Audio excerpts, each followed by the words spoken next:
Okay students, तो आज अपन new unit start कर रहे हैं, दैट इज़ योर यूनिट 4। ठीक है, सिंगल फेज इंडक्शन मोटर। इससे पहले अपने यूनिट 3 कंप्लीट हो चुकी है। अब अपनी यूनिट 4 स्टार्ट होती है, सिंगल फेज इंडक्शन मोटर। ठीक है, तो अभी इससे पहले अपन ने पढ़ लिया 3 फेज़, अब ये है सिंगल फेज़। तो यहाँ देखो, सिंगल फेज़ और 3 फेज़ इंडक्शन मोटर दोनों कंस्ट्रक्शन वाइज आपकी सेम होती है, कोई डिफरेंस नहीं होता। लेकिन क्या होता है, वो 3 फेज़ थी और ये जस्ट सिंगल फेज़ है, वहाँ पे आप 3 फेज़ सप्लाई प्रोवाइड कर रहे थे, यहाँ पे अपन सिंगल फेज सप्लाई प्रोवाइड करेंगे। ठीक है, अब देखो इसमें क्या होता है, स्टेटर में वही वाइंडिंग होती है, सिंगल फेज वाइंडिंग। जैसे अपन वहाँ पे 3 फेज वाइंडिंग थी, वैसे यहाँ पे सिंगल फेज वाइंडिंग होती है। वहाँ पे क्या था, दो टाइप के रोटर थे, स्क्वायरल केज और स्लिप रिंग। यहाँ पे आपका ओनली एक ही रोटर होता है, that is squirrel cage rotor. Squirrel cage में पढ़ा था ना अपन ने, वायरिंग नहीं होती, यहाँ पे बार्स यूज़ में होती है। तो ये देखो, इस तरह की कॉपर की, एल्यूमिनियम की यहाँ पे बार्स होती है। ये बार्स इस एंड रिंग के थ्रू शॉर्ट सर्किटेड होती है दोनों साइड से। तो इस तरह से ये स्क्वायरल केज रोटर होता है। ठीक है, अब इसके बारे में पढ़ते हैं। The motor use a squirrel cage rotor which has a laminated iron core with slots. Okay, aluminum bar are molded on the slots and short circuited at both end with end ring. ये diagram अभी अपन को आगे से समझ में आएगा। ठीक है, ये एसी मोटर का बेसिकली बताया है। एसी मोटर का अपन एसी सप्लाई देते हैं। ठीक है, यहाँ पे ब्रशेस लगाए गए हैं। ब्रशेस क्या होता है, अपन को यहाँ से सप्लाई कलेक्ट करनी होती है तो अपन ब्रशेस लगाते हैं। स्लिप रिंग का क्यों लगाते हैं अपन, जब अल्टरनेटिंग करंट प्रोड्यूस होती है, ठीक है, तो उसको अपन आउटपुट में किस तरह से अपन ले, तो उसका यूज़ करने के लिए अपन स्लिप रिंग लगाते हैं। लिखा भी है, slip ring use in production of alternating current. ठीक है, उसको पावर को रिट्रीव करने के लिए अपन को स्लिप रिंग का यूज़ करते हैं अपन। अब देखो, बेसिकली इसने क्लासिफिकेशन करा है, एसी मोटर पढ़ रहे हैं अपन। तो एसी मोटर बेसिकली दो टाइप की होती है, एक होती है एसिंक्रोनस मोटर, एक होती है आपकी सिंक्रोनस मोटर। एसिंक्रोनस मोटर को क्या बोलते हैं, इंडक्शन मोटर भी बोलते हैं। ठीक है, दूसरी आपकी सिंक्रोनस मोटर, जो आप नेक्स्ट यूनिट में पढ़ोगे। अब बस इनमें एक ही डिफरेंस है कि इसमें क्या होता है, रोटर और जो मैग्नेटिक फील्ड होता है वो दोनों एक सेम स्पीड पे रोटेट करता है, और यहाँ पे उन दोनों की स्पीड डिफरेंट होती है। ये अपन पढ़ ही चुके हैं। अब देखो, अब ये क्या कह रहा है आपको, ये आपको बता रहा है कि जो अपनी सिंगल फेज इंडक्शन मोटर है वो सेल्फ स्टार्टिंग नहीं है। क्या नहीं है, सेल्फ स्टार्टिंग। नाम से ही पता चल रहा है। सेल्फ स्टार्टिंग का क्या मतलब है कि आपने सप्लाई प्रोवाइड कर दी, जैसे ही आपने सप्लाई प्रोवाइड करी तो आपकी जो, जैसे ही आपने सप्लाई प्रोवाइड करी है वैसे ही आपकी मोटर रन करने लग जाएगी, तो उसको तो बोलेंगे सेल्फ स्टार्टिंग है। अभी जो अपन ने 3 फेज इंडक्शन मोटर पढ़ी थी, उसमें क्या होता था, जैसे ही अपन उसको सप्लाई प्रोवाइड करते थे आपका रोटर रोटेट होने लग जाता था। अपन ने तो ओनली सप्लाई दी, आपका रोटर रोटेट होने लग गया। कुछ एडिशनल अपन ने कुछ भी इक्विपमेंट कनेक्ट नहीं किया, तो वो क्या है, सेल्फ स्टार्टिंग है।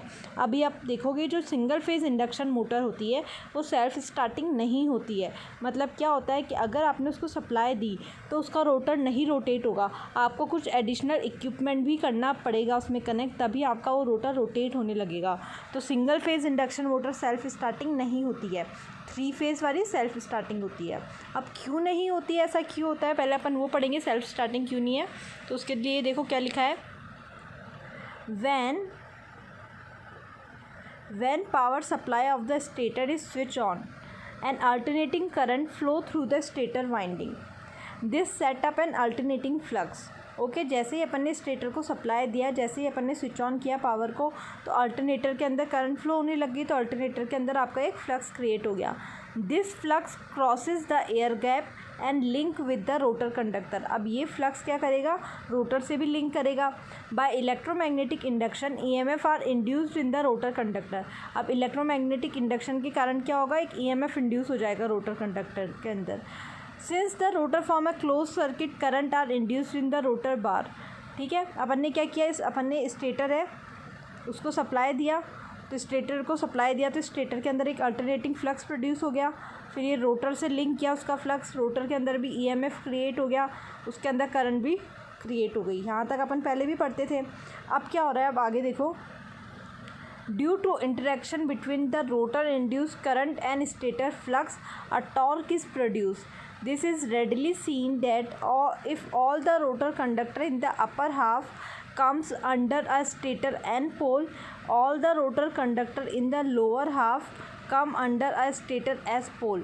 Hence, the upper half of the rotor is subjected to a torque which tend to rotate in one direction, and the lower half of the rotor is acted upon by an equal torque which tend to rotate in the opposite direction.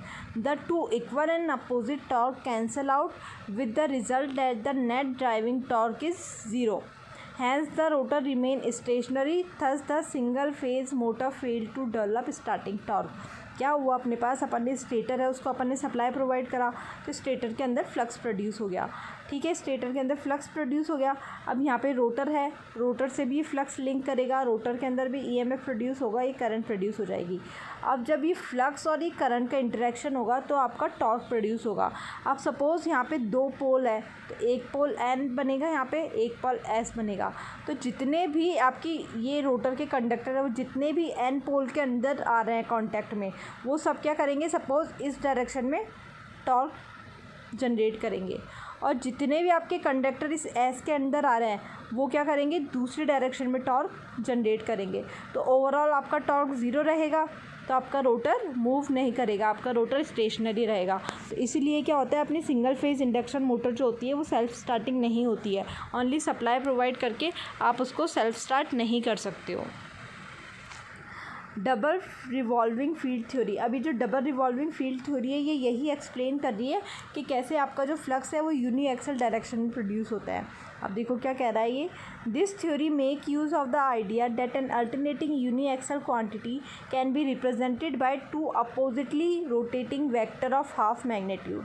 ठीक है, क्या कह रहा है कि अगर एक कोई भी क्वांटिटी है उसको अपन दो क्वांटिटी में डिवाइड कर दे, उन दोनों का मैग्नीट्यूड अपन हाफ कर दे और उन दोनों को अपन अपोजिट डायरेक्शन में रोटेट करवाए, तो वो वही सेम इफेक्ट आएगा जो इस सिंगल क्वांटिटी का आ रहा है। Accordingly N alternating sinusoidal flux can be represented by to revolving flux each equal to half of the value of the alternating flux and each revolving in opposite direction। मतलब क्या कह रहा है, ये जो आपका एक डायरेक्शन में फ्लक्स है, इसको इस एक डायरेक्शन में ना लेके इसने बोला कि अपन मान लेते हैं कि मेरे पास ये दो फ्लक्स है, दोनों, इसका मैग्नीट्यूड अगर 5m है तो इसका मैग्नीट्यूड हो जाएगा 5m/2, इसका मैग्नीट्यूड हो जाएगा 5m/2। अब अगर मैं ये मान लूँ कि दो फ्लक्स है और ये दोनों इस तरह से अपोजिट डायरेक्शन में रिवॉल्व कर रहे हैं, तो जो सेम इफ़ेक्ट आएगा, जो सेम रिज़ल्ट आएगा वो वही आएगा जो इसके थ्रू आ रहा है। ठीक है, तो अपन इस चीज़ को इन दोनों चीज़ की फॉर्म में भी लिख सकते हैं। अब देखो उससे क्या हुआ, as shown in figure A. अभी फिगर ए देखो, ये यहाँ पे ये वाला, इस फिगर में लेट द अल्टरनेटिंग फ्लक्स, अब देखो इसका मैक्सिमम फ्लक्स था 5m, तो इसने इसको दो पार्ट में डिवाइड कर दिया, ए और बी। ए का मैग्नीट्यूड भी हो गया 5m/2, बी का मैग्नीट्यूड भी हो गया 5m/2। ए भी आपका ns स्पीड से इस डायरेक्शन में रोटेट कर रहा है, तो बी भी आपका इस डायरेक्शन में रोटेट कर रहा है विथ ns स्पीड। ठीक है, अपन देखते हैं कि जब ये दोनों ने अब थोड़ा थोड़ा मूव करने लगे, ये सपोज़ ए भी आपका थीटा डिग्री मूव होके यहाँ पे आ गया, बी ने भी थीटा डिग्री मूव किया, तो बी भी आपका यहाँ आ गया। अब ए और बी का रिजल्टेंट निकाल के देखो क्या आता है। तो रिजल्टेंट कैसे निकालेंगे अपन, रिजल्टेंट होगा इनका 2 मल्टीप्लाई बाय इनका मैग्नीट्यूड, तो मैग्नीट्यूड क्या है 5m/2 multiply by cos of angle, जितना भी इनका एंगल है, डिवाइडेड बाय 2। तो अब यहाँ देखो, जब यहाँ पे था ए भी यहाँ से थीटा मूव हुआ और बी भी यहाँ से थीटा मूव हुआ, तो ओवरऑल एंगल कितना हो गया 2 थीटा, तो आएगा कॉस 2 थीटा डिवाइड बाय 2। तो इस तरह से अपन इसका मैग्नीट्यूड निकालेंगे। तो इसका मैग्नीट्यूड क्या आया, 2 मल्टीप्लाई बाय 5m/2 कॉस 2 थीटा/2, यानी कि ये मैग्नीट्यूड आया। अब अपन देखते हैं, तो थीटा पे आया। अब आप एक बार 90 पे कैलकुलेट करो, ये चीज़ जब आप 90 पे कैलकुलेट करोगे तो 2 5m/2 कॉस कितना एंगल चला गया, ये भी 90 चला, ये भी 90 चला, यानी 180/2, तो कॉस 90, तो यह हो जाएगा 0। यानी कि जब ये 90 है तो अब अपन कैसे वेव फॉर्म ड्रॉ करेंगे, जब ये 90 है तो अपन ने पुट कर दिया 0। अब कॉस, अब आपका जो ए है वो इस पोजीशन से यहाँ तक 180 चल गया, ये भी आपका 180 चल गया। तो अब आप रिजल्टेंट निकालो, 2 5m/2 कॉस 180 मतलब 360/2 यानी कि 180, तो कितना आया आपका -5m।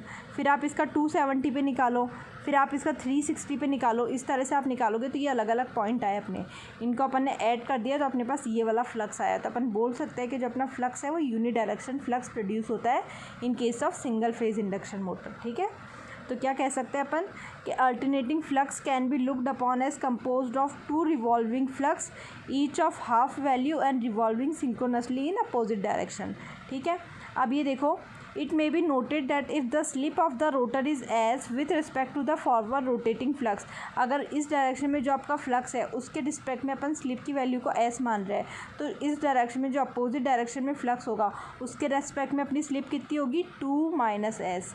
अगर इस वाले फ्लक्स के रिस्पेक्ट में स्लिप है एस, तो यहाँ पे स्लिप कितनी आएगी, 2 माइनस एस। ये कैसे कैलकुलेट किया अपन ने, देखो एस सपोज फॉरवर्ड डायरेक्शन है, तो क्या लिखते हैं अपन, N S minus N upon N S लिखते हैं, यानी कि 1 minus N upon N S लिख सकते हैं इसको। और यहाँ से अगर मैं एन अपॉन एन एस की वैल्यू निकालना चाहूँ तो क्या आएगी, वो 1 माइनस एस आएगी, ये वैल्यू आएगी। ये हो गई आपकी इक्वेशन 1।